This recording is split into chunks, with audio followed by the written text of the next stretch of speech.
তিনি বলতেন, তোদের ধর্ম করার প্রয়োজন নেই, আগে তোরা বিদ্যা অর্জন কর, তাহলে ধর্ম তোদের ঘরে ঢুকবে। তিনি জানতেন কাদের ধর্ম করতে বলবো। যে জাতির মানুষের স্কুলে যাওয়ার অধিকার নেই, যে সম্প্রদায়ের মানুষের মন্দিরে প্রবেশ করার অধিকার নেই, তাদেরকে আমি ধর্ম করতে বলবো? ইম্পসিবল, এটা অসম্ভব।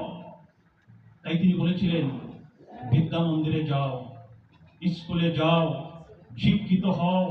তোমরা যদি সুশিক্ষায় শিক্ষিত হও, তাহলে তোমরাই একদিন খুঁজে নিতে পারবে তোমাদের সঠিক ধর্ম কোনটি, তোমাদের সঠিক মতবাদ কোনটি।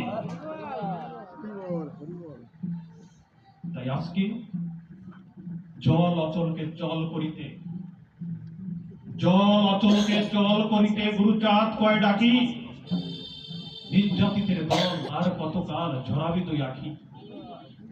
মতুয়া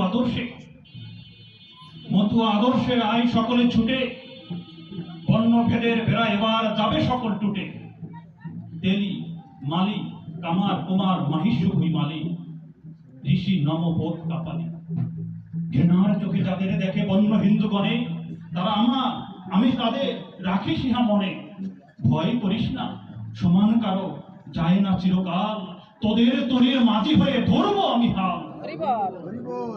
নরাকারে ভূমণ্ডলে যতজন আছে, এক জাতি বলে মান্য পাবে মোর কাছে। ঠাকুরের কাছে কোন জাতির বিচার ছিল না। তৎকালীন 36টি জাতির মানুষকে একত্রিত করে একই পাত্রে মহাপ্রসাদ আস্বাদন করেছিলেন। সেটা মোরাকান্তি ধাম, যে পবিত্র ধামে আমার